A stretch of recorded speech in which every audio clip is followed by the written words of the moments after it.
पहले मैं बहुत ज़्यादा इमोशनली डिपेंडेंट थी लोगों पे। अब मैं बहुत इमोशनली इंडिपेंडेंट हो गई हूँ। अपने आप को प्रायोरिटाइज़ करना बहुत ज़्यादा इम्पॉर्टेंट होता है। मेरे केस में ये था कि जैसा कि मैंने बोला कि मैं तो 22 दिन तक किसी को बता भी नहीं पाई थी कि मुझे कैंसर डायग्नोज हो गया है। मेरे घर में मेरे छोटे भाई की शादी थी और काफ़ी टाइम के बाद वो खुशियों वाला इवेंट हो रहा था घर में। उस टाइम पे मेरे 25 स्टिचेस थे एब्डोमेन पे। मैं बहुत ज़्यादा पेन में थी। मेरी कज़न ने आके मुझे बताया कि सब कुछ हटा दिया है। एक्चुअली फिजिकली आप कैसे भी हो, अगर मेंटली आप ब्रेक डाउन कर जाते हो तो फिजिकली आप हार ही जाते हो। एंड एक्चुअली सपोर्ट सिस्टम बहुत बहुत ज़रूरी है।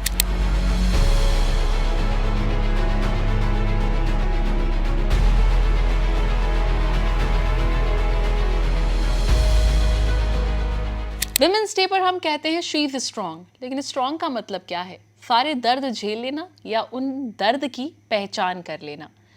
बहुत सी महिलाएं हैं जो अपने शरीर में हो रहे छोटे छोटे बदलाव या छोटे छोटे सिम्टम्स को सबसे पहले नोटिस करती हैं, लेकिन डॉक्टर के पास सबसे लास्ट में जाती हैं।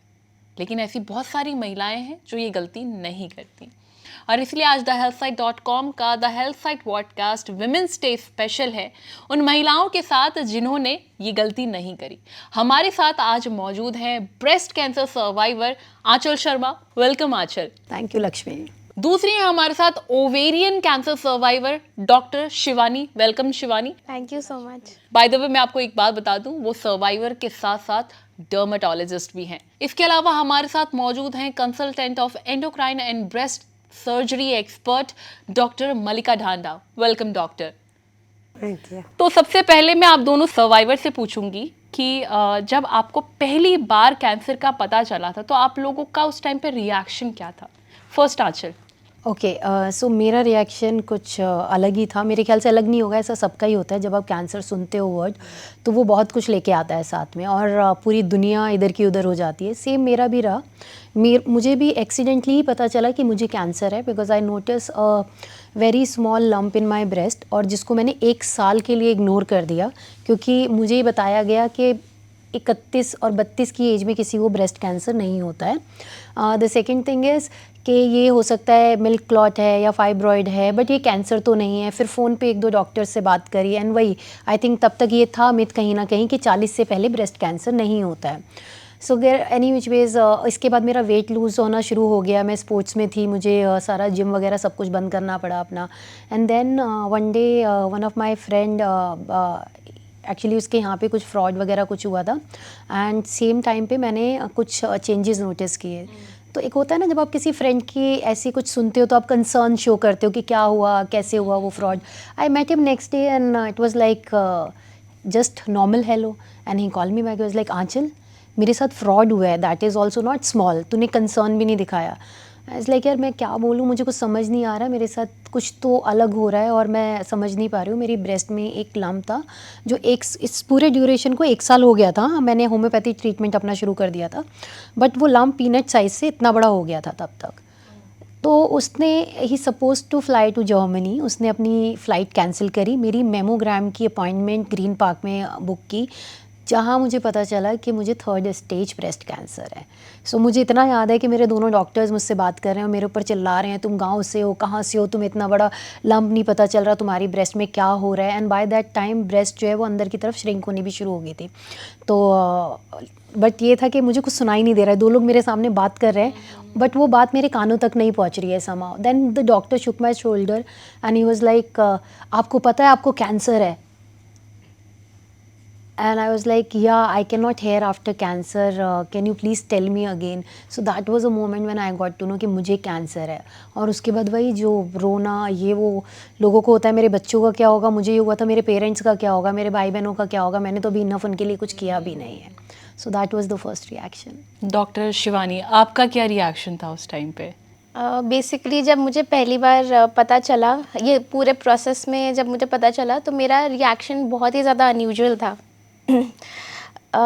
मुझे बेसिकली पीरियड्स पेन हो रहे थे, पेनफुल पीरियड्स, जो कि कुछ ऐसे बहुत ज़्यादा अलग सिम्टम नहीं है, वो हर लड़की को होता है। तो जब मुझे पेनफुल पीरियड्स हो रहे थे तो मैंने फॉर द लॉन्गेस्ट टाइम उसको मेफ्टल स्पास खा के उसको बस डिले किया है और कुछ नहीं किया है, और पता चलना मुमकिन भी नहीं था। बट एक बार क्या हुआ कि मेरे को एक स्पाइक ऑफ फीवर आया और मिड साइकिल बहुत ज़्यादा पेन होने लग गया मेरे को। तो फिर तब थोड़ा सा अलार्मिंग था वो सिचुएशन। तो मेरे जो फ्रेंड्स थे वो मुझे ज़बरदस्ती अल्ट्रासाउंड के लिए लेके गए। तब धीरे धीरे पता चलना शुरू हुआ और 9 दिन के ड्यूरेशन में बेसिकली मेरी सर्जरी हुई। और सर्जरी तक मुझे ये नहीं पता था कि वो बिनाइंग है या मेलिग्नेंट है, ये पता ही नहीं चल पा रहा था। अच्छा। और थ्रू आउट मेरा रिएक्शन बहुत ही ज़्यादा, मैं बहुत ज़्यादा डिनाइल में थी। मतलब मेरा रिएक्शन बहुत नॉर्मल था। मेरी मम्मी, मेरे पापा, आसपास हर कोई बहुत ज़्यादा शॉक था मेरा रिएक्शन देख के। मेरे फादर यहाँ थे नहीं, वो बाहर थे कहीं। मेरी मदर की हालत बहुत ज़्यादा ख़राब थी। मेरे सारे जो रिलेटिव्स थे वो भी बहुत ज़्यादा डरे हुए थे। बट मेरा रिएक्शन, मैं बहुत ज़्यादा डिनाइल में थी, तो मैं रिएक्ट ही नहीं कर पा रही थी। तो जिस दिन मेरी सर्जरी हुई और मुझे पता चला कि मेरे को adeno carcinoma of ovary stage 3 है, तब पता चला कि वो मेलिग्नेंट है। और उसके बाद से मैं 1 महीना डिप्रेस हो गई, क्योंकि धीरे धीरे रियलिटी हिट करने लगती है। तब 9 दिन में कुछ नहीं लगा था ऐसा। डॉक्टर मलिका, आपसे मेरा सवाल है, जैसे बहुत माइनर से सिम्टम्स हैं, जैसे उनको लंप का पता चला, बहुत 1 साल बाद उन्होंने देखा इनका ओवेरियन कैंसर का सिम्टम्स था, तो ये ऐसे छोटे छोटे सिम्टम्स, मतलब कहाँ वो अलार्मिंग साइन है जो महिलाएं अक्सर इग्नोर कर देती हैं? देखिए, इनको तो सिम्टम्स पता चले, है ना। अनफॉर्चुनेटली बहुत सारी महिलाएं तो अवेयर भी नहीं होती हैं। अवेयर यानी कि ये नहीं कि ये सिम्टम है, अवेयर कि हमारी बॉडी में ही ये चेंज हो रहा है। तो हमको दोनों चीज़ें डेवलप करने की ज़रूरत है। एक अवेयरनेस कि हमारी बॉडी में क्या चेंज हो रहा है, अपनी बॉडी का नॉर्मल स्टेट क्या है उसकी अवेयरनेस। दूसरी अवेयरनेस ये कि common cancers, common red flag signs क्या है। तो जैसे ब्रेस्ट कैंसर लिया जाए, ब्रेस्ट कैंसर में breast lump most common sign होता है, और painless breast lump is a red flag sign, यानी कि ऐसा ब्रेस्ट लंप जिसमें पेन नहीं है। अच्छा। अनफॉर्चुनेटली क्योंकि pain is the most common symptom जिसकी वजह से एक पेशेंट ओपीडी में आता है। तो ब्रेस्ट कैंसर में पेन ना होने के कारण पेशेंट कभी भी ओपीडी में नहीं आता है टाइम से। सो अ पेनलेस लंप, ये जानना ज़रूरी है कि is a red flag sign. Any discharge from the nipple, या अगर निपल अंदर की तरफ चला जाता है, जिसको कहते हैं हम retraction of the nipple. Nipple retraction and nipple discharge are other changes. The other thing is कि अगर ब्रेस्ट की स्किन पे कोई भी थिकनेस हो, या जैसे हम ऑरेंज पील अपीयरेंस बताते हैं, जैसे एक संतरे का छिलका होता है उसके ऊपर आपको प्रोमिनेंट डॉट्स दिखते हैं, स्किन मोटी हो जाती है, वैसे ही अगर अपीयरेंस आपकी पूरे ब्रेस्ट की या पार्ट ऑफ द ब्रेस्ट की हो रही है तो वो भी एक रेड फ्लैग साइन है। सिर्फ ब्रेस्ट में लंप नहीं, अगर आपके कोई बगल में आर्मपिट में लंप है, that is also a red flag sign.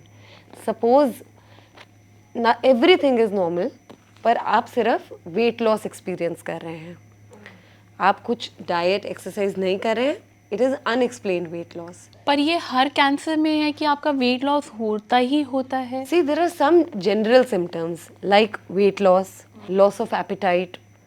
These are general symptoms which can happen किसी भी कैंसर में, but they are happening at more advanced stages.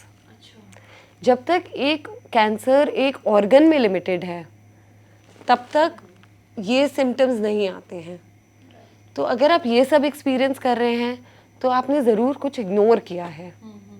Therefore we should be more self aware, हमारी body में क्या wrong है, notice it. आंचल, आपसे मेरा सवाल होगा कि जब आपने कहा कि आपको मिसगाइड भी किया गया था, राइट, ठीक है, तो जब आपको मिसगाइड किया गया तो उस टाइम पे आपको ये नहीं लगा कि, मतलब अंदर से ऐसी फीलिंग नहीं आई कि हाँ शायद कुछ ज़्यादा ही गड़बड़ चल रहा है अंदर और मुझे मिसगाइड किया जा रहा है? सो हम लोगों में एक सिंपल ये मिथ है कि यार नहीं, एक तो सेल्फ एग्जामिनेशन को हम लोग बहुत ज़्यादा वो नहीं करते हैं, कोई बात नहीं करना चाहता, ब्रेस्ट को ब्रेस्ट नहीं बोलना चाहते, प्रोडक्टिव ऑर्गन बोल के हम बात ख़त्म कर देते हैं। एक रूम में अगर मेल बैठा हुआ है तो उसके सामने आप उसको बाहर निकाल देते हैं। हम ये नहीं सोचते कि उसके घर में भी बहन होगी, मदर होगी, बीवी होगी, सो वो एजुकेशन कितने लेवल पे इंक्रीज़ हो सकती है। आई थिंक सेम हमारे साथ हुआ, हमारे घर में भी ये सारी चीज़ें डिस्कस नहीं होती। और एक बहुत बड़ा मिथ है हैवी ब्रेस्ट में ना, नहीं बेटा ये लम्प्स होते हैं, इस तरीके की चीज़ें होते हैं। ये फैमिली से आना आई कैन अंडरस्टैंड, क्योंकि उनका एजुकेशन या मेरा एजुकेशन उस लेवल का नहीं है। But coming from a doctor is more shocking. Doctor ने पहले बोला, फिर किसी और ने होम्योपैथी पे मुझे शिफ्ट किया। हम होम्योपैथी में मुझे ये उम्मीद थी कि वो कुछ टेस्ट कराएंगे मेरे, फिर जाके हम लोग ट्रीटमेंट आगे करेंगे, बट वैसा नहीं हुआ। तो उन्होंने एवरी टाइम 1 साल में कैंसर, आई थिंक जब मैंने वो छोटा सा लम्प डायग्नोज किया था, it could be maybe initial stage or a first stage, take whole 1 year to reach to 3rd stage. Now every month or 2 months के बाद मेरा एक सवाल होता था, क्योंकि बॉडी में चेंजेस हो रहे थे बहुत drastically, and I was like doctor आप अगर बोलें तो मैं कुछ टेस्ट करा लूँ पहले एंड फिर हम लोग इसको कंटिन्यू करें, क्योंकि मुझे कहीं ना कहीं डाउट हो रहा है ये सिम्टम्स कैंसर के हैं। ये मेरी उनसे डायरेक्ट कॉन्वर्सेशन अच्छा। हुई। And every time he show me one females picture headless, कि हम इसकी आइडेंटिटी डिस्क्लोज नहीं कर सकते, ये देखो आप ही के जैसा केस था। Some time they show me same breast picture also, ये देखो ये भी आप ही के जैसा केस था।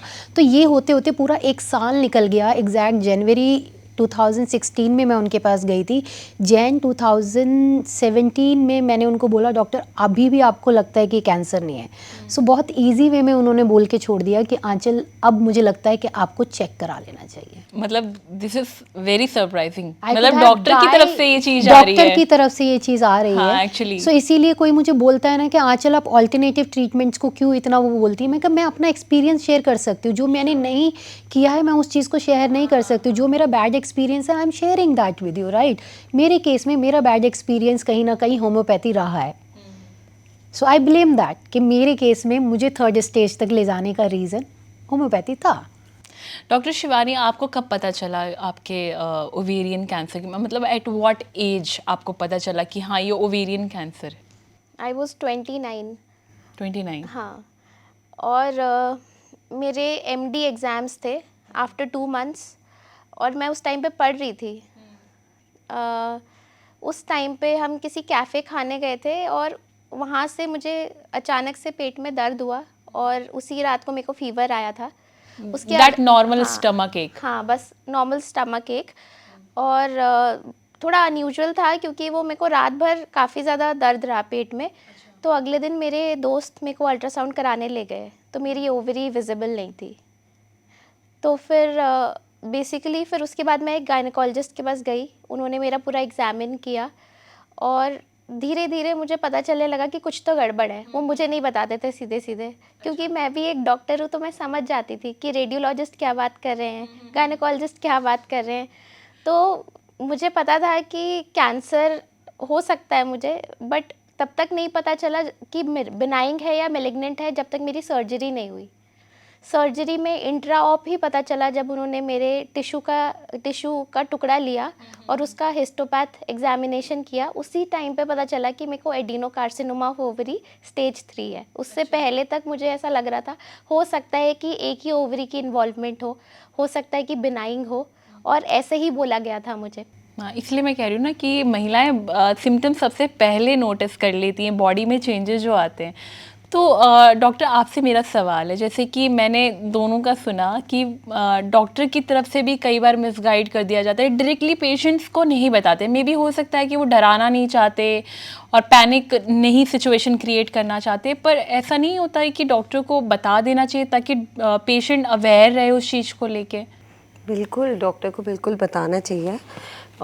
ये इनका लीगल राइट होता है, not just ethical concern, but this is a patient's legal right to know about their health condition, कि उनकी रिपोर्ट्स क्या बताती हैं, उनकी कंडीशन कैसी है। ये एक डॉक्टर की रिस्पॉन्सिबिलिटी है बताना। द अदर थिंग इज़ कि ये बोलना कि 2 points I want to discuss, कि इन दोनों की एज बहुत कम है। तो this is a big myth, specially हमारी कंट्री में।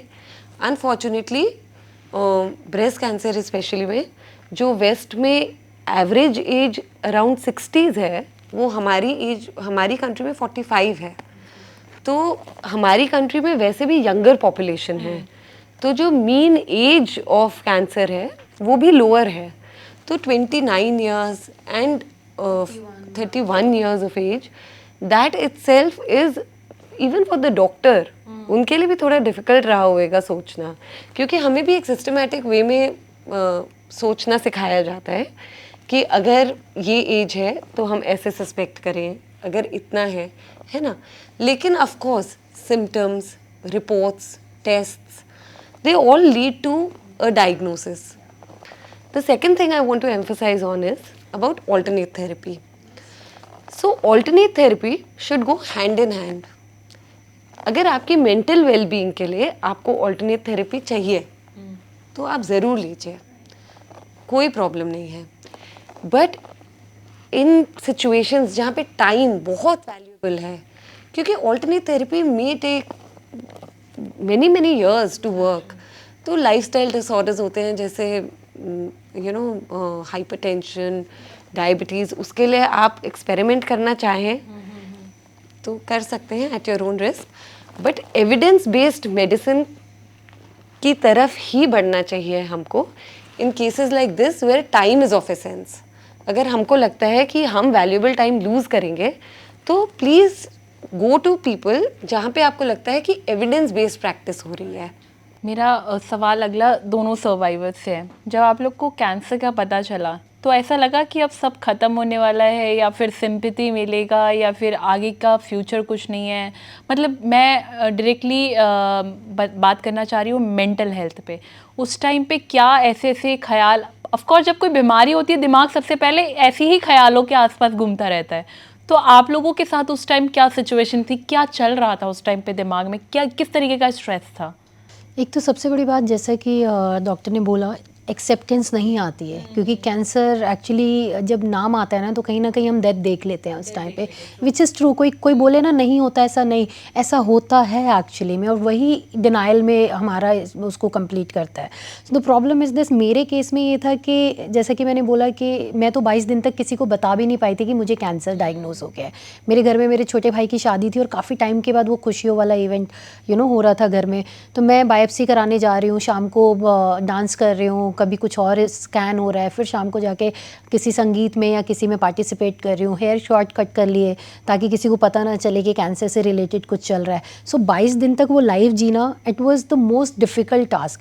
ऐसा लग रहा था कि 22 दिन ना आप हर 22 साल के लिए ना हर मोमेंट में मर रहे हो, ऐसे कन्वर्ट हो जाता है वो time, because you feel every second, every minute, every hour कि कब ये ख़त्म होगा, कब मैं जाके अपना ट्रीटमेंट शुरू करा पाऊँगी. सो बहुत टफ होता है यार, बहुत बोलना. आई थिंक अभी जो मैं बोल रही हूँ इसलिए बोल पा रही हूँ because I am out of cancer, but उस टाइम पे जो सिचुएशन थी वो शायद मैं एक्सप्लेन भी नहीं कर सकती वर्ड्स. I can understand.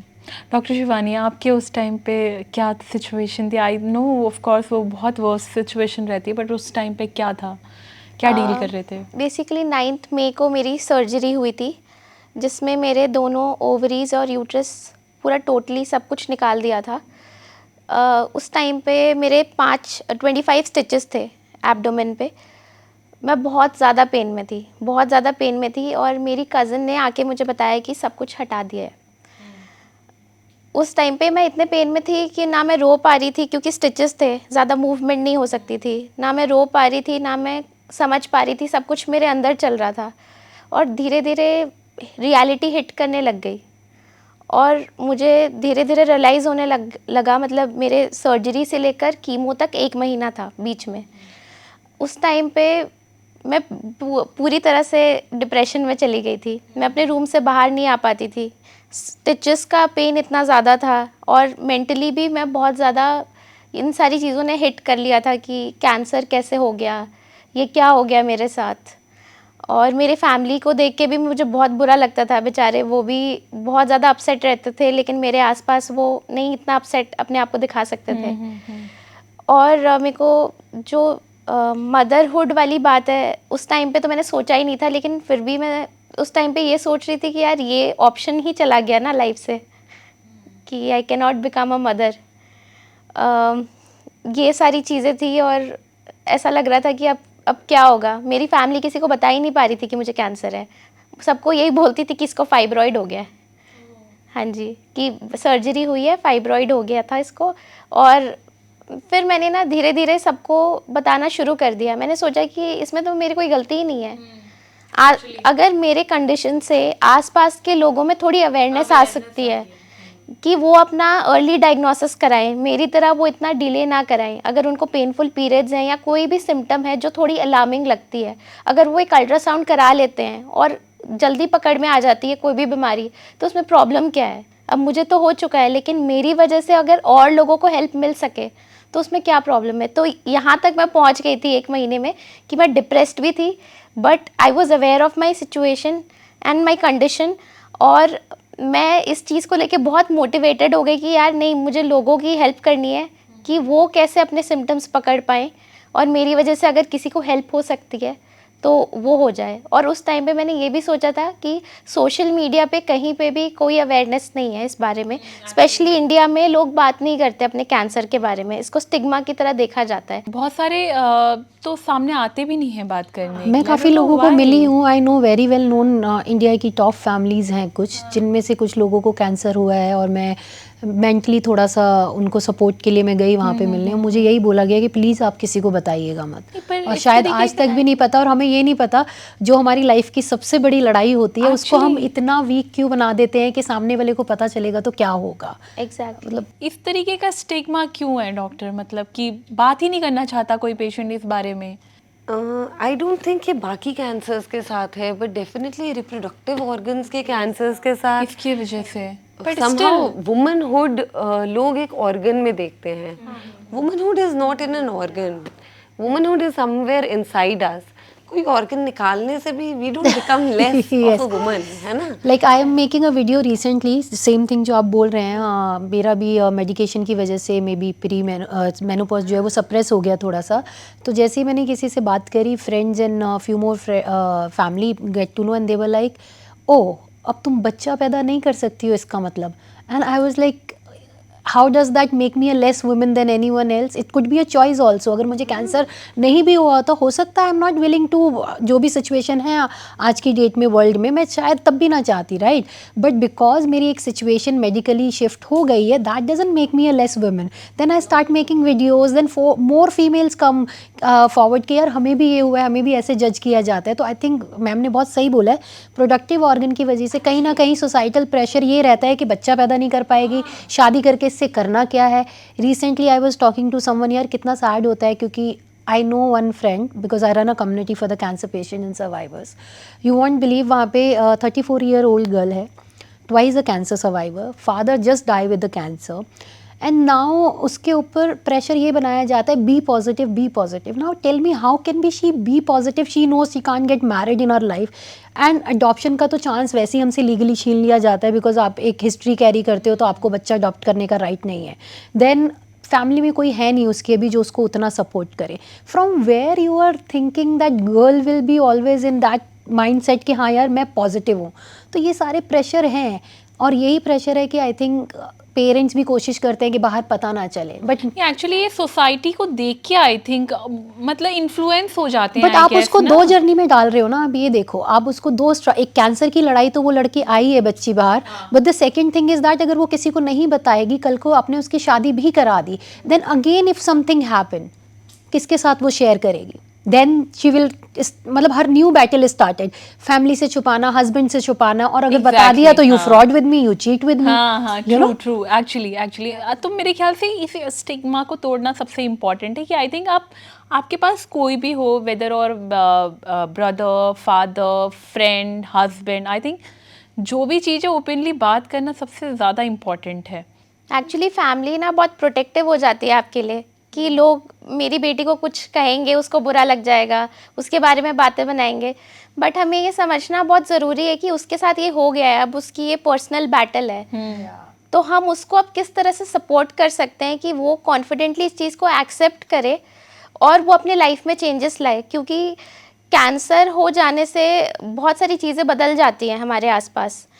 ठीक है, आप लाइफ को एक अलग पर्सपेक्टिव से देखना शुरू करते हो, तो इन सारी चीज़ों में सपोर्ट चाहिए होता है एक सर्वाइवर को।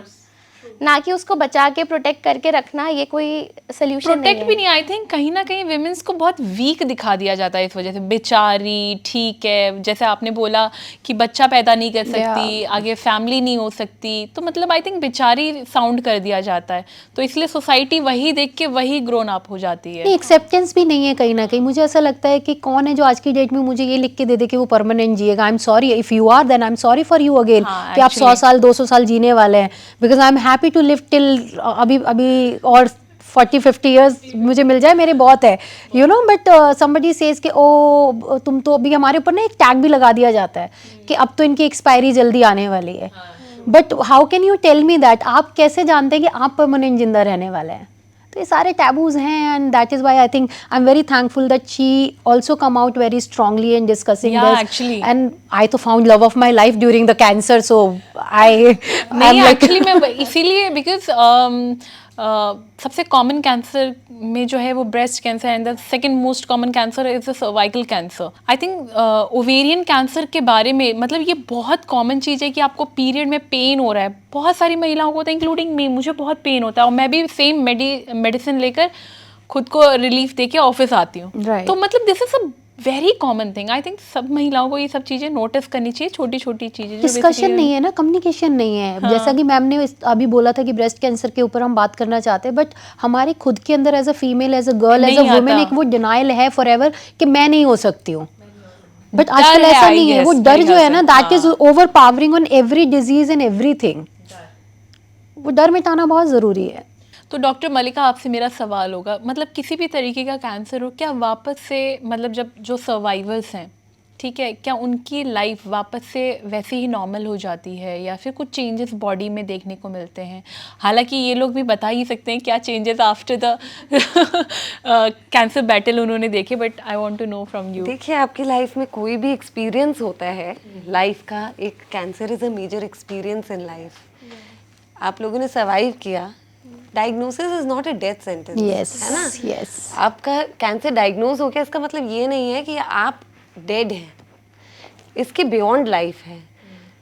तो मुझे तो ऐसा लगता है, मेरे जितने भी पेशेंट्स हैं, जितने भी कैंसर सर्वाइवर्स हैं, उनको देख के मेरे को ऐसा लगता है कि उनकी लाइफ और ज़्यादा ब्यूटीफुल होती है, क्योंकि आज शी सेड कि एक्सपायरी डेट तो सबकी ही है।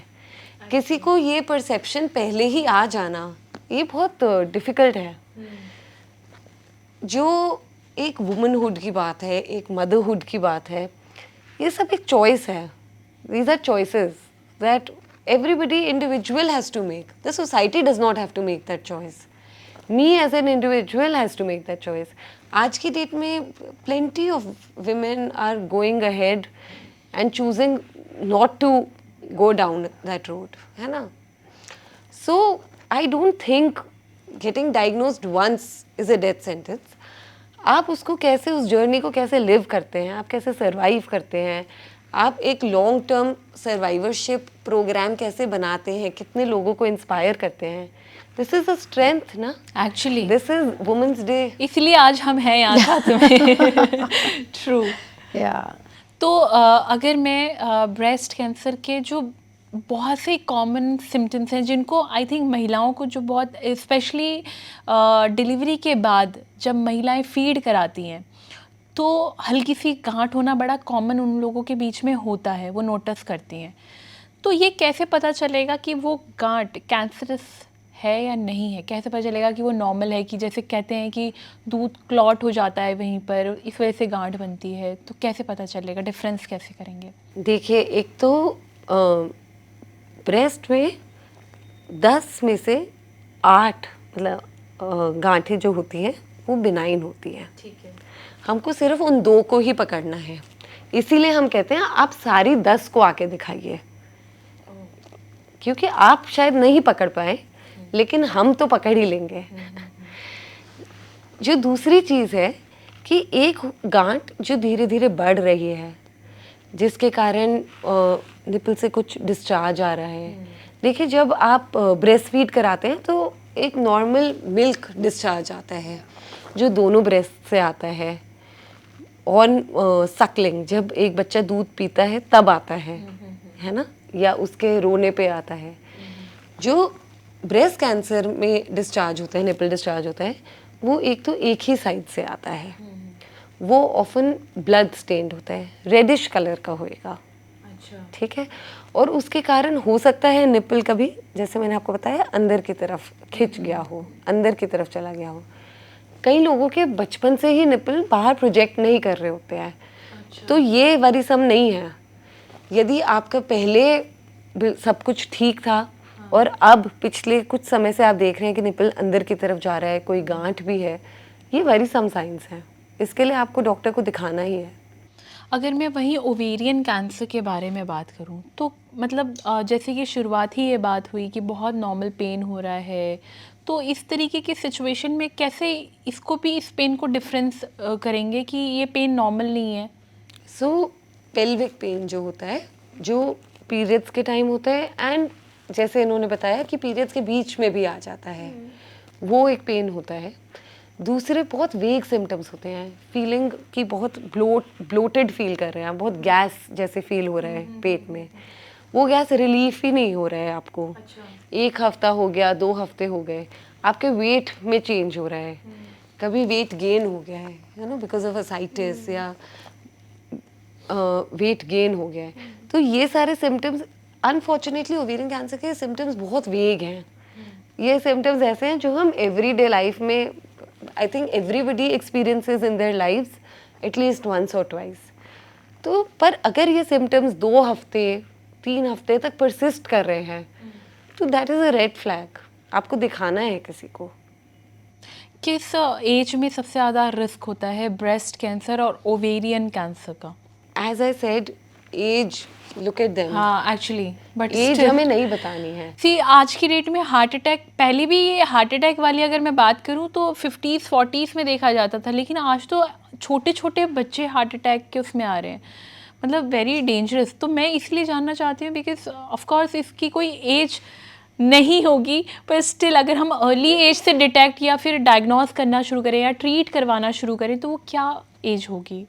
देखिए, अगर किसी की फैमिली हिस्ट्री है ब्रेस्ट कैंसर की, या उन्होंने कोई जेनेटिक टेस्टिंग करा लिया है, जैसे कॉमन जीन्स होती हैं, BRCA 1 और 2 होती हैं, both ovarian and breast cancer के लिए होती है। अगर ऐसा कोई हमको पता है कि किसी को म्यूटेशन है, तो हम तब टेस्ट करते हैं यदि the woman is 25 years of age, और सपोज़ उनके रिलेटिव थे, वो 30 ईयर्स की एज में उनको ब्रेस्ट कैंसर हुआ, तो हम उससे 10 साल पहले स्क्रीनिंग करना स्टार्ट कर देते हैं। स्क्रीनिंग का मतलब ये होता है कि हम एक सिंपल इमेजिंग कराते हैं। Imaging is usually a mammography 40 साल के बाद, और अगर कोई 40 साल से कम है तो हम एक अल्ट्रासाउंड कराते हैं।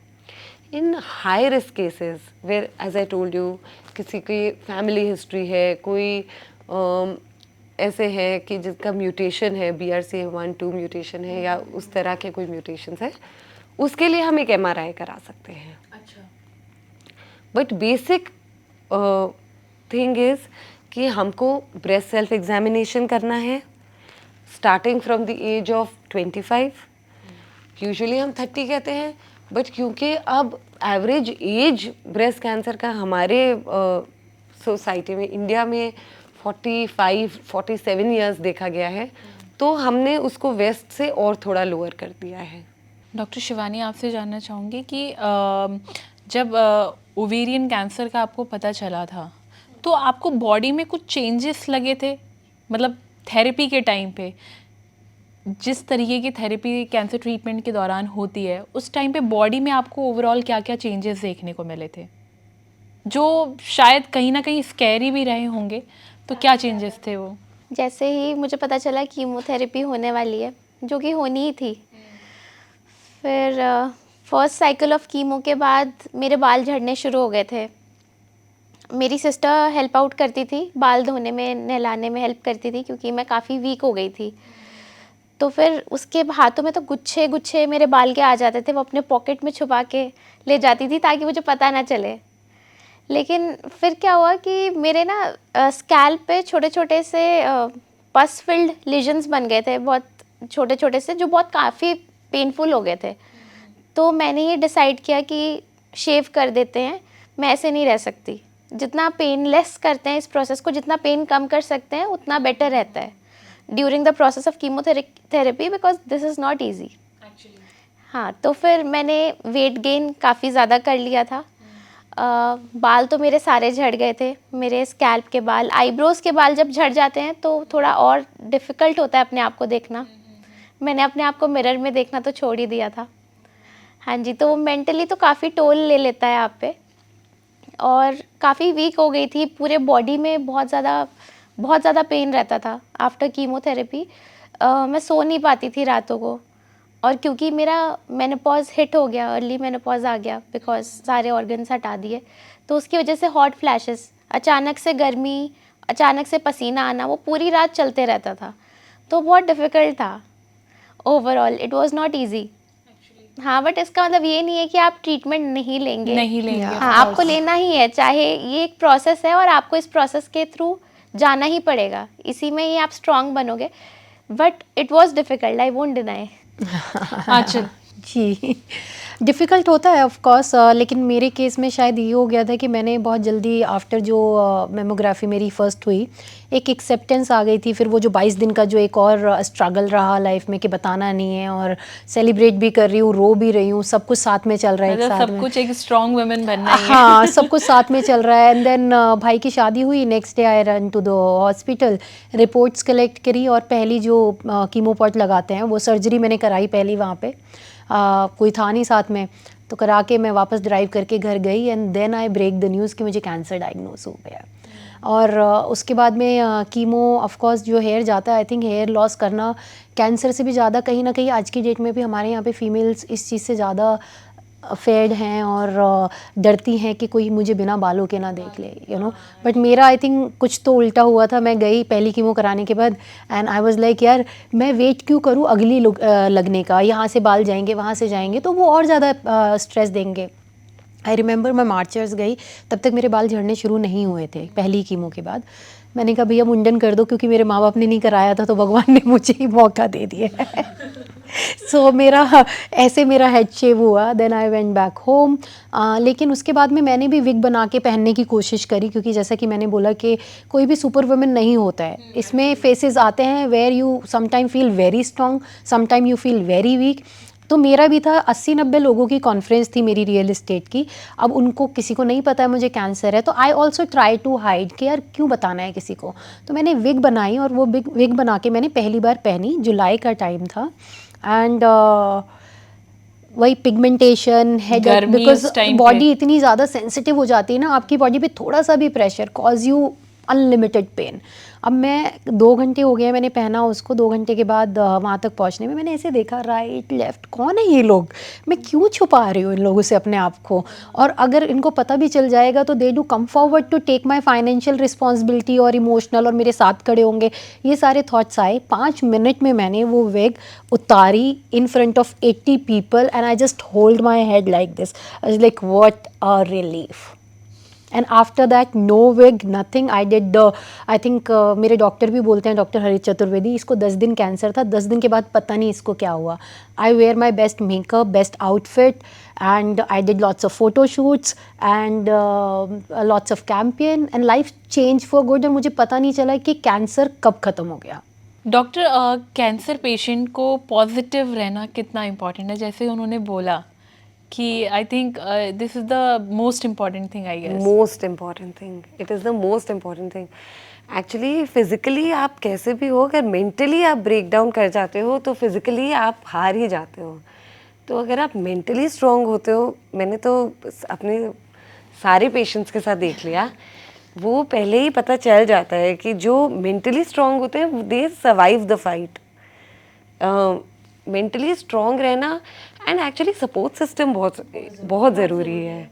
अगर आपका सपोर्ट सिस्टम अच्छा है तो आप एक थोड़े कम अच्छे हॉस्पिटल में जाके थोड़ी कम अच्छी केयर ले सकते हैं, लेकिन आपका सपोर्ट सिस्टम स्ट्रांग होएगा तो आप वो फाइट जीत जाएंगे। अगर आप अकेले ये करने की कोशिश करेंगे तो नहीं हो पाता है, यूजुअली नहीं हो पाता है। कैंसर को डायग्नोस करने या फिर सिम्टम्स को पहचानने के लिए कौन से ऐसे बेसिक टेस्ट हैं जो महिलाओं को करवा लेने चाहिए, वेदर कोई भी कैंसर हो, ओवेरियन हो, ब्रेस्ट हो, कहते हैं जो बेसिक टेस्ट हैं जो उन्हें करवाने चाहिए?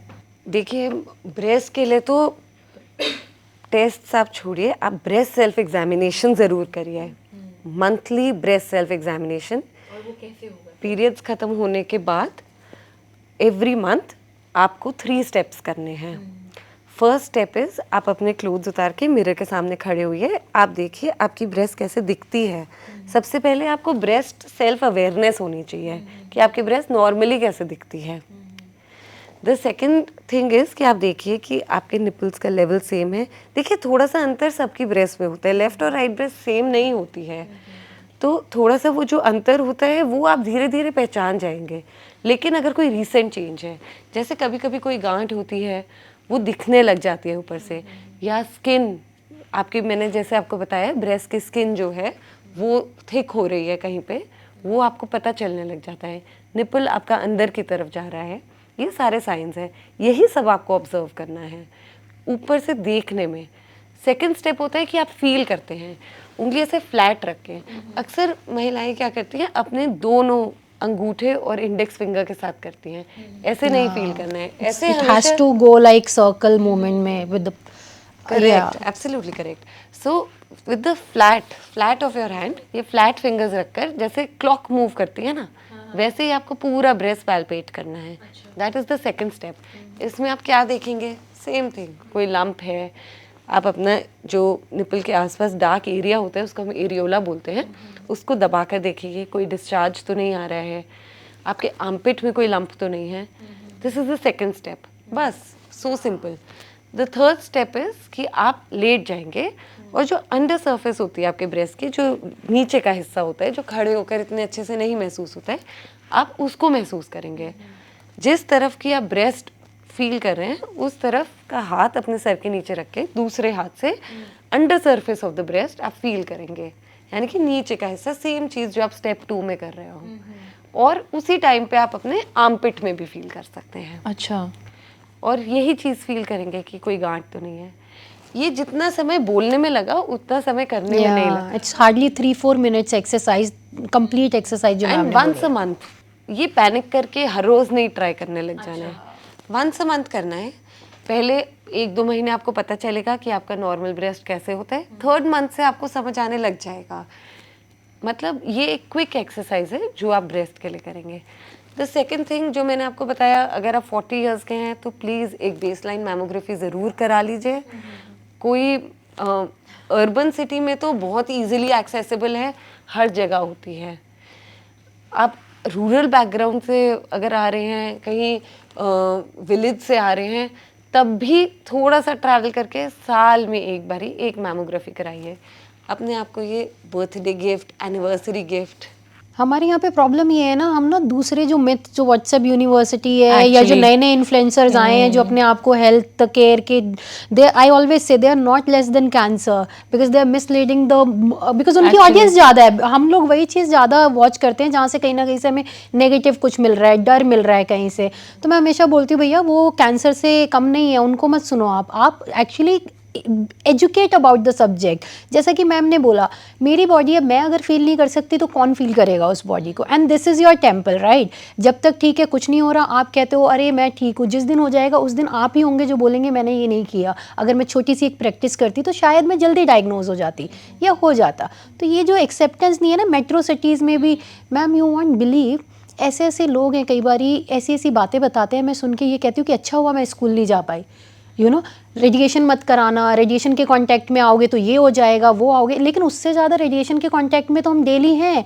आसपास इतने टैब्स हैं, इतने गैजेट्स हैं हमारे, वी आर ऑलरेडी घिरे हुए हैं हम लोग गैजेट से, हम घिरे हुए हैं, एंड बाय चॉइस घिरे हुए हैं हम उस चीज़ से, right.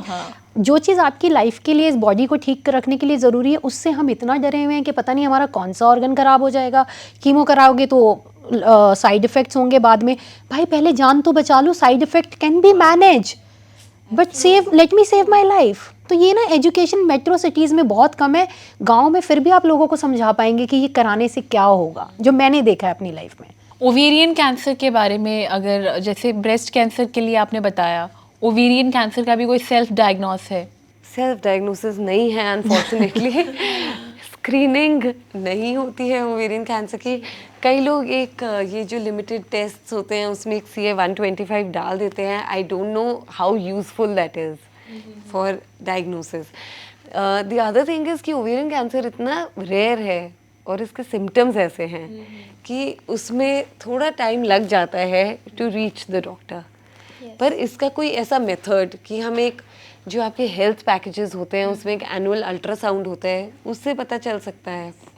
So there is no specific test for ovarian cancer और वो नहीं कराने की ज़रूरत है आपको. जो कराने की ज़रूरत है वो आपकी सेल्फ अवेयरनेस है.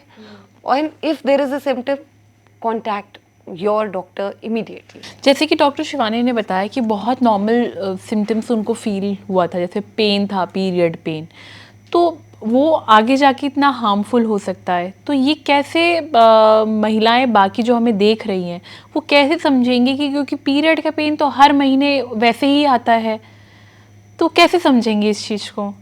पेन जैसा पीरियड्स में होता है वो तब भी हो जब पीरियड्स ना हो रहे हो. ओके.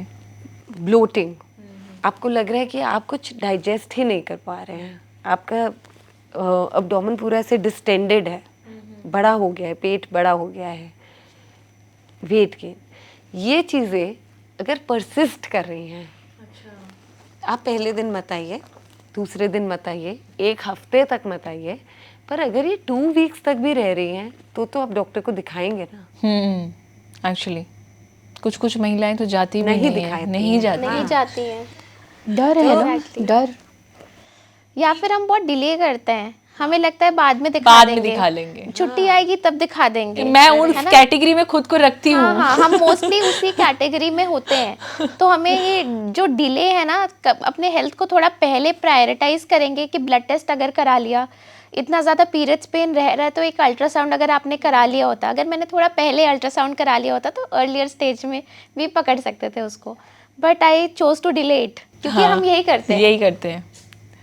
तो कीमोथेरेपी में हमेशा बाल जाना, इज इट कंपल्सरी? देखिए, कीमोथेरेपी का एक साइन कि वो वर्क कर रहा है वो बाल झड़ने से ही पता चलता है.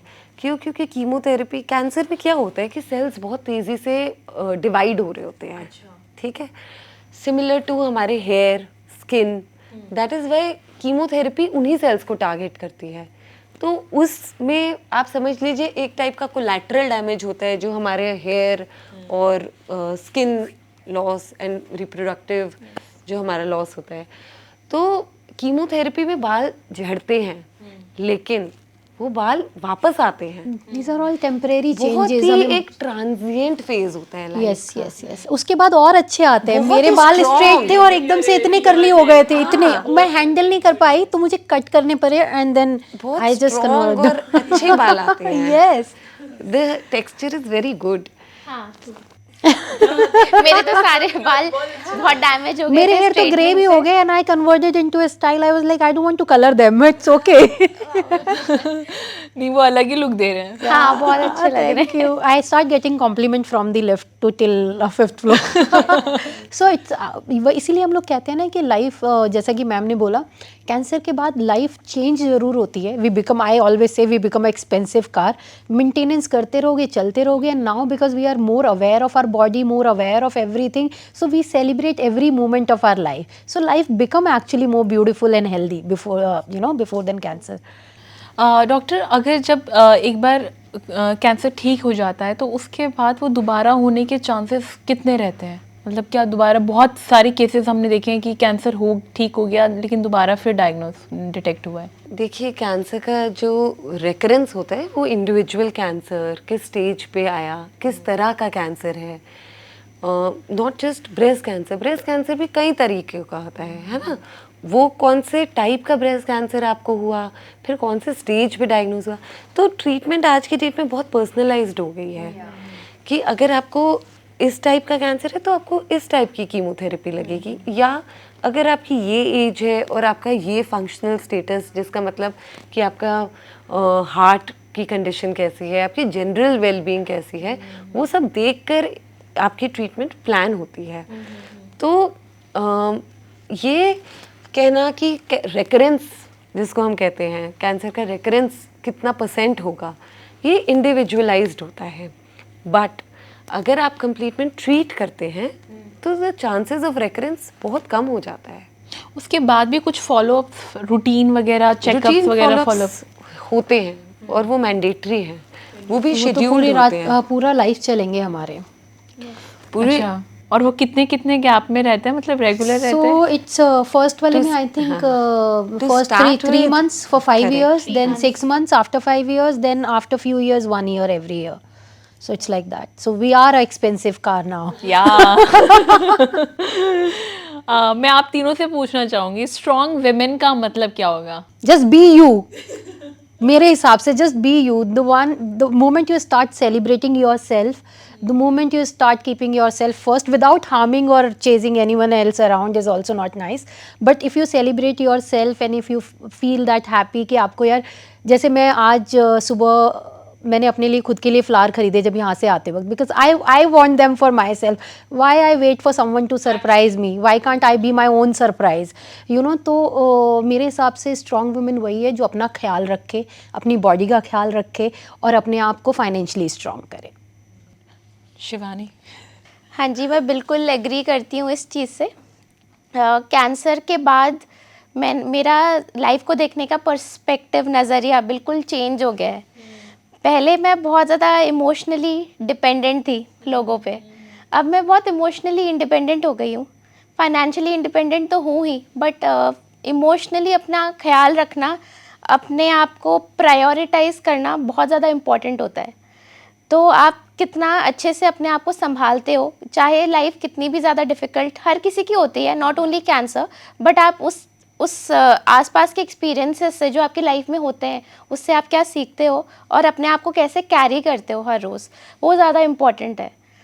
और आप जब अपने साथ साथ और लोगों को हेल्प करते हो ना उस जर्नी में, मतलब you are able to help others through your journey, तो वो और ज़्यादा एम्पावरिंग हो जाता है। जैसे कि इससे पहले मैंने सोचा नहीं था, जैसे मुझे कैंसर हो गया तो मैंने अपनी पूरी story Instagram, people of India, जोश टॉक्स, हर जगह मैंने अपनी स्टोरी बताई है। और उस टाइम पे तो मेरे घर वाले काफ़ी अपोज कर रहे थे कि क्यों बताना है, कहाँ जा रही है, तो मैं बिना बताए सबको जोश टॉक्स पे गई, पीपल ऑफ इंडिया पे गई। और द लेवल ऑफ इन्वॉल्वमेंट, आप सोचो कि कितने लोगों को इस चीज़ से आज भी मदद मिल रही है। मतलब ईरान में बैठे बैठे लोगों को मेरी स्टोरी देख के इतनी ज़्यादा हेल्प हुई है कि वो अपना डायग्नोसिस पहले करवा पाए हैं। अपनी जर्नी में जितना ज़्यादा डिफ़िकल्टी से और पेन से गुजरे हैं, they could relate to my story और अपने आप को बेटर कर पा रहे हैं।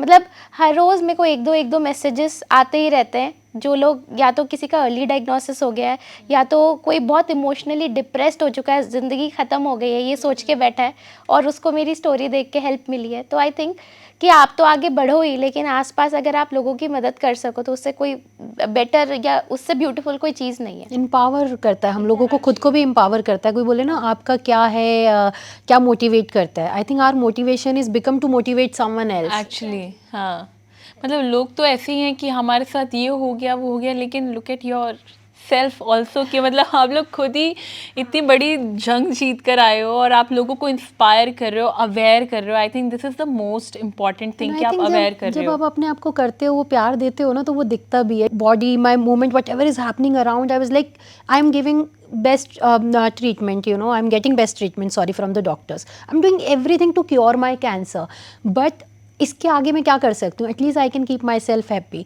एक्चुअली पॉजिटिव रहना या फिर आस पड़ोस का माहौल भी पॉजिटिव अगर आपको रखता है तो आई थिंक वो बहुत हेल्प करता है। डॉक्टर मल्लिका, आपसे एक लास्ट सवाल होगा मेरा कि विमेंस डे स्पेशल हमारा ये एपिसोड है और मैं चाहती हूँ कि आप जितनी भी महिलाएं हमारा ये शो देख रही होंगी, मैं चाहती हूँ आप उनको ये बताएं कि वो जो बेसिक रूटीन टेस्ट हैं जो उन्हें बिना लेट किए, बिना ये सोचे कि हम बाद में जाएंगे, बहुत हल्का है, बाद में देख लेंगे, ये बाद में वाला आना ही नहीं चाहिए।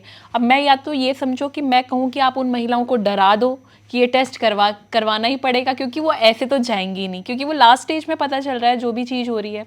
तो मैं चाहती हूँ आप हमारी जो जितनी भी विमेन ऑडियंस है, आप उनको प्लीज़ बेसिक से रूटीन चेकअप, टेस्ट जो उन्हें करवाने चाहिए रेगुलर बेसिस पे। First thing is awareness. या ऑफ कोर्स 3 A's मैं फॉलो करती हूँ। अवेयरनेस, एक्शन और आफ्टर मैथ। माने कि अवेयरनेस जो मैंने बताया, 2 काइंड ऑफ अवेयरनेस। एक्शन यानी कि एक्शन लीजिए। अगर कोई सिम्टम है तो 2 वीक्स के अंदर अंदर एक्शन लीजिए उसके लिए। 3rd वीक पे नहीं जाने दीजिए उसको। The third is after math, means कि आप उसको फॉलो अप कीजिए। यदि आपको कोई बीमारी हो गई है तो उसका इलाज करवाइए। आजकल हर जगह इलाज उपलब्ध है, कहीं ऐसा नहीं है, आप कहीं अकेले नहीं हैं। जो बेसिक टेस्ट्स की बात है उसमें अगर आप अवेयर होंगे तो उसके मुताबिक टेस्ट होंगे। एक मैमोग्राम अगर आप 40 साल के ऊपर हैं तो, एक में भी एक अल्ट्रासाउंड जो बहुत सारी चीज़ें कवर कर देता है। पेट का अल्ट्रासाउंड, अब्डोमिनल अल्ट्रासाउंड जिसको हम कहते हैं। उसके अलावा आप करवा सकते हैं कुछ ब्लड टेस्ट जो रूटीन होते हैं, जो हमारे हर हॉस्पिटल के हेल्थ पैकेजेस में होते हैं, जैसे kidney function test, liver function test. But ये सारे टेस्ट भी करवा कर कोई फ़ायदा नहीं है यदि आप अवेयर नहीं हैं अपने सिम्टम्स को लेके, क्योंकि ये जो फिक्स्ड पैनल्स बने हैं उसका उतना फ़ायदा नहीं है जितना एक आप एक स्पेसिफिक पाथ पे चलिए। आपको ये प्रॉब्लम है, आप ये टेस्ट करवाइए, आप डॉक्टर से मिलिए, आप उनको बताइए। टेस्ट करवा के उसकी रिपोर्ट घर पे दबा के रखने से किसी को हेल्प नहीं हो रही है। डॉक्टर शिवानी, आप कैंसर सर्वाइवर के साथ साथ एक डर्मैट भी हैं, ठीक है? तो वो मैं मिस नहीं करूँगी, क्योंकि अब जब मैं मैसेज देने की बात कर रही हूँ महिलाओं के लिए, तो ऑफ कोर्स मैं एक पॉजिटिव मैसेज चाहूँगी ज़रूर आप दें। उसके साथ साथ एक चीज़ और, जैसे अब एंकर भी एंकर कि गर्मियाँ आ गई हैं और स्किन केयर मस्ट है, तो वो बेसिक स्किन केयर स्टेप्स भी मैं चाहती हूँ इस विमेंस डे पर पूरा यूज जाए आपका महिलाओं को आज विमेंस डे पे। नहीं, बस 1+1 हो गया ना, मतलब सर्वाइवर भी है और एक डर्मेट भी है और वेदर भी चेंज हो गया है, तो मैं चाहती हूँ आप वो भी बताएं पॉजिटिव मैसेज के साथ, पर प्रायोरिटी वही है। हाँ, बेसिकली मैं इस टॉपिक को 2 पार्ट्स में कवर करूँगी। एक होता है एक नॉर्मल स्किन केयर जो जनरल पॉपुलेशन के लिए है, और एक ऐसा स्किन केयर जो कैंसर सर्वाइवर्स या कोई किसी को जिसको कैंसर डायग्नोस हुआ है उसके लिए है।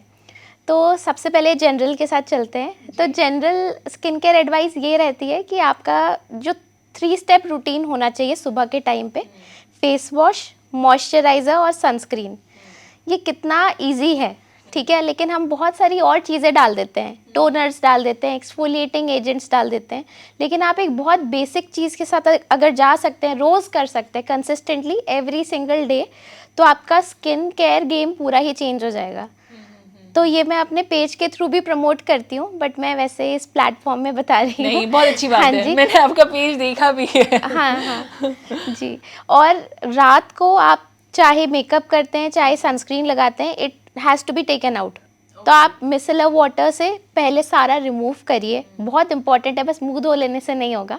पहले मिसेलर वाटर से सारा रिमूव करना है मेकअप और सनस्क्रीन और सुबह का जितना डर्ट है, और उसके बाद आप फेस वॉश करिए और मॉइस्चराइज़र लगाइए। इतना बेसिक है, अगर ये आप रोज़ कर सकते हैं तो आप 2-3 महीने में अपने स्किन में वो नोटिस करेंगे चेंज। और ये कंसिस्टेंटली रोज़ करना है, किसी दिन मिस नहीं करना है। हाँ, बहुत सारी महिलाएं ऐसी सो जाती है, मैं भी हूँ कई बार ऐसे, सिर्फ मुंह वाइप से मुंह क्लीन किया और सो गए कि भाई पानी को कौन हाथ लगाएगा, स्पेशल विंटर्स में। My partner is more serious about that, वो पूरा प्रोसीजर डेली फॉलो करता है। और लेकिन ना ये बहुत टैक्सिंग हो जाता है। कुछ लोग कहते हैं कि नहीं मुझे सिरम भी लगाना है, सैलिसिलिक, ग्लाइकोलिक, विटामिन सी, कुछ एक्टिव्स लगाने हैं, वो सब सेकेंडरी है। पहले आप अपने स्किन का ऐसे ख्याल रखना शुरू करिए, कंसिस्टेंसी लाइए, एक्चुअली उसके बाद और चीज़ें इन्वॉल्व करने का मतलब बनता है। और सनस्क्रीन रोज़ लगाइए, वो तो बहुत must इम्पॉर्टेंट है। हाँ जी। अब हो गया कि कैंसर सर्वाइवर्स या किसी को जिसको कैंसर है वो अपनी स्किन का कैसे ख्याल रखेगा। स्किन बहुत ज़्यादा इम्पैक्ट हो जाता है क्योंकि ये जो ट्रीटमेंट चलती है कीमोथेरेपी, स्किन बहुत ज़्यादा ड्राई हो जाता है, उसमें रैशेस हो सकते हैं, आपको एक्जिमा हो सकता है, बहुत सारे मल्टीपल चीज़ें हो सकती है। जैसे मुझे बहुत गंदा एक्जिमा हो गया था उस टाइम पे, तो जो बेसिक चीज़ आप कर सकते हो वो अच्छे से हाइड्रेट करिए अपने स्किन को। मॉइस्चराइज़र बहुत इम्पॉर्टेंट है, तो हम अपना ख्याल रखना छोड़ देते हैं उस टाइम पे। लेकिन वही बात है कि हमें थोड़ा सा ध्यान अगर हम स्किन केयर पे लगाएंगे ना, तो वो जर्नी भी थोड़ी सी आसान हो जाती है। ठीक है, एक्चुअली तो मॉइस्चराइज करिए, सनस्क्रीन लगाइए, कोई भी एक्टिव्स बिल्कुल अवॉइड करिए उस दौरान, क्योंकि हमारी बॉडी इतना नहीं ले पाती है। ट्रू। और अपना प्रोटीन इंटेक का अगर आप ध्यान रखेंगे तो स्किन, हेयर, नेल सब बहुत अच्छा रहेगा। आंचल, आपसे एक positive message for all the womens. Positive message यही है यार, start loving yourself because that is very important. और मैं हमेशा यही बोलती हूँ क्योंकि because I also run a can heal community where we address lots of cancer patients, survivors and care givers also. क्योंकि हम सिर्फ सर्वाइवर्स की और पेशेंट की बात करते हैं, but care giver also go through the same journey, same mental trauma, same physical challenge, because उनका भी सब कुछ रुक जाता है एक तरीके से लाइफ। तो हम यही बोलते हैं कि please come forward and at can heal I through this platform I invite everybody, please जिसको भी इस प्लेटफॉर्म की ज़रूरत है, जैसे कि डॉक्टर शिवानी अपने प्लेटफॉर्म से हेल्प कर रही हैं, वैसे हम अपने प्लेटफॉर्म से हेल्प कर रहे हैं उन फीमेल्स की जो कैंसर से तो बाहर आ गई हैं, बट कहीं ना कहीं उनकी लाइफ अभी भी रुक गई है। So just be you and हर एक किसी को ये मौका नहीं मिलता है, हमें ये मौका मिला है, तो हमें इसका पूरा एडवांटेज उठाना चाहिए। Because I believe life is still beautiful and if you believe it will become even more beautiful. वाह, सो मतलब इतना पॉजिटिव माहौल हो गया है इस पॉजिटिव डिस्कशन के साथ। मैं चाहती हूँ कि जितनी भी महिलाएं हैं जो बहुत डिले करती हैं सिम्टम्स को डिटेक्ट करके, ट्रीट करना बहुत सिंपल से स्टेप्स है। आपको 2 कदम और आगे बढ़ के जाके डॉक्टर से टेस्ट करवाना है, बात करनी है, बहुत बेसिक थिंग है। अगर आपको लग रहा है कि डॉक्टर से बात नहीं कर सकते, लेकिन आप घर पे तो बात करिए। बहुत सारी महिलाएं घर पे भी बात नहीं करती हैं, अकेले अंदर ही अंदर रखती हैं। आई थिंक वो बहुत गलत चीज़ है। हम महिलाओं को बेचारी नहीं दिखाना चाहते, हम ये दिखाना चाहते हैं महिलाएं बहुत स्ट्रांग हैं, बहुत स्ट्रांग, और वो अकेले लड़ सकती है, उनको किसी सिंपैथी कार्ड की ज़रूरत नहीं है। तो आई गेस सारे मैसेजेस आपको मिल गए होंगे, इतना पॉजिटिव मैसेज आपको मिला है, तो मैं सारी महिलाओं को एक ही मैसेज दूंगी, be strong and be you. इस वीडियो को लेकर आपकी जो भी ओपिनियन है, जो भी राय है, प्लीज़ हमें कमेंट बॉक्स पे ज़रूर बताइएगा। और हेल्थ से जुड़ी इस तरह की और भी वीडियोज़ के लिए आप बने रहिए thehealthsite.com के साथ। Thank you so much womens. Thank you.